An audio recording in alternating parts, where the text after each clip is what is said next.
Right, ladies and gentlemen, your next act, Joanne Lau, put it together, come on!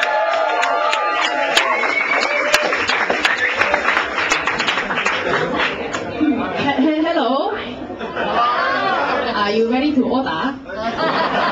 Sorry, natural reflex when I see people looking expectantly at me. I'm just kidding, I speak English.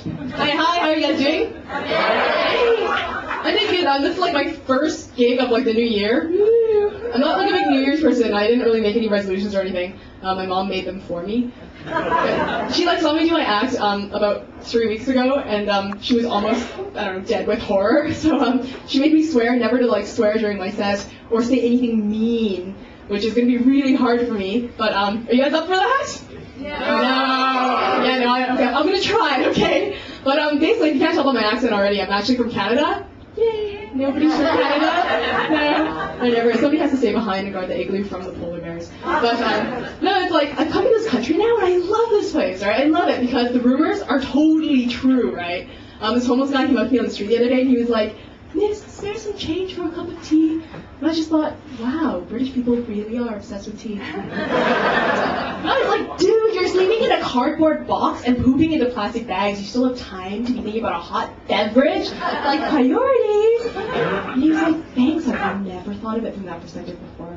Now he swore at me and then pissed on my shoe. Now, it does seem like everywhere you go in London, there's somebody asking you for money, right? Like, especially around Christmas time, do you guys see those adverts that were like, 1 in 3 children in London are below the poverty line?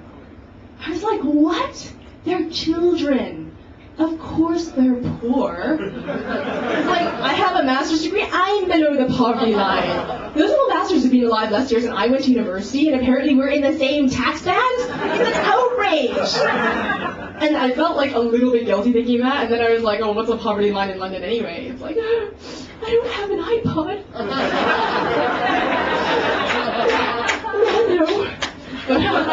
For the technology geeks. But like, no, I think it's more likely that the poverty line in London would be something like a new tube line they're putting in. They'd be like, sorry, there's currently delays occurring on the poverty line due to 1 in 3 children under it.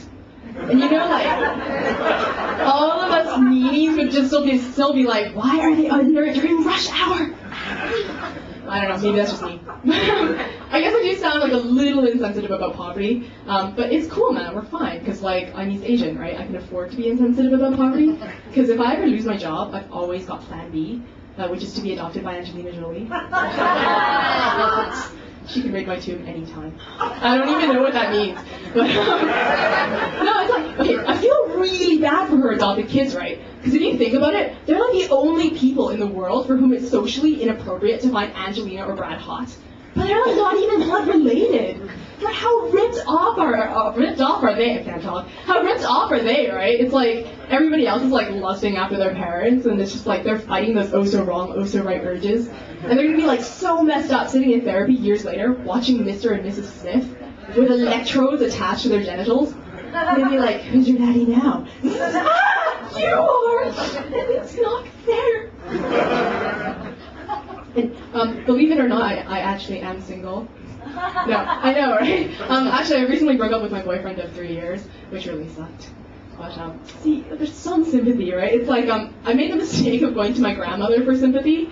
I was like, oh, Grandma, I broke up with Will and it really sucks.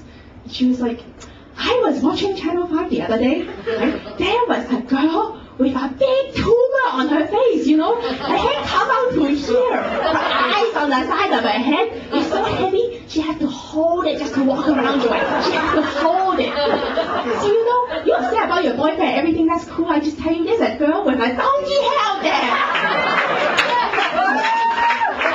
I would have just taken a hug and a cookie, but whatever. But, no, there is, like, huge cultural differences between me and my grandma. Like, the other day she came up to me and she was just like, did you know there's a secret society out there that captures puppies, locks them in cells for weeks, and then kills them if nobody wants them? I'm like, the RSPCA? So you did know. But like, no, speaking of like animal cruelty and stuff, I had the most traumatic Christmas ever. I basically walked into the kitchen and my parents had bought all this food and stuff to make this huge elaborate meal. And I walk over to the kitchen sink to like wash my hands and help out. There's like 2 live lobsters sitting there looking up at me with their beady little eyes. Then my dad just casually walks over, like grabs one, and then hacks off its head with a cleaver. And then like I was left dealing with the aftermath, which was like its torso, still like inching its way across the kitchen counter, spraying like lobster juice everywhere, like Tarantino style. And then, as if that wasn't bad enough, my sister's like taunting the other one that's still in the sink. She's all like, "It puts the butter on itself, or it gets the hose. It puts the butter on itself and then puts it in the basket." But, yeah. My parents made us watch Silence of the Lambs when we were 8. She has this thing for Anthony Hopkins. But anyways, so, going on about being single, I was like in a bar the other day, right? And I was holding my pint, which I'd wrapped in toilet paper and was drinking through a straw so I wouldn't get syphilis from the glass. Because this was a walkabout. And this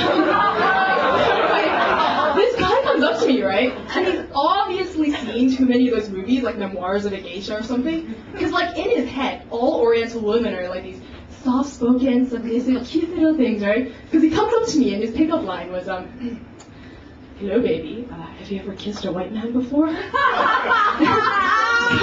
Yeah, I had to go, no, but I was peed on one while putting carrots up his ass. And I pulled. Yeah. Anyways, so okay, I was in a public toilet the other day, right? Not doing anything sinister, but the woman before me had taken the smelliest crap ever, right? Like the only way it could have smelled that bad was if she'd eaten crap in the first place.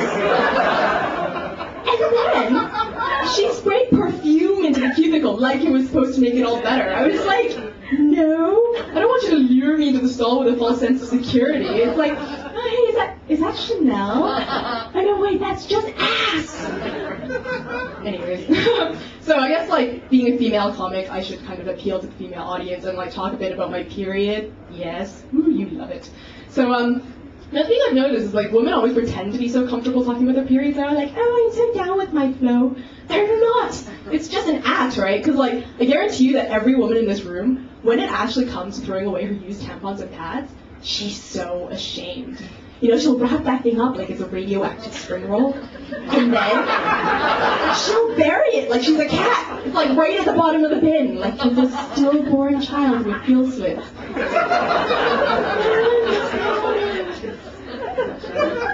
That was a little dark, but I guess you guys can go a little bit darker. There's like no nice way to kill a lobster, going back to the lobsters. There's no sense of those like pretentious debates about how to kill a lobster. It's all like, you can't boil it, that's cruel. You gotta put it in the freezer, and then it falls asleep like a little baby. I looked into this, okay? It takes 2 hours at minus 20 degrees centigrade for this thing to fall asleep completely. That 2 hours at minus 20, that sucks. It's like raining at 4 degrees outside, and we're like bitching our pants off, right? And then, like, there's always like a scientist in the crowd who's always like, no, what you want to do is shove a rod up its...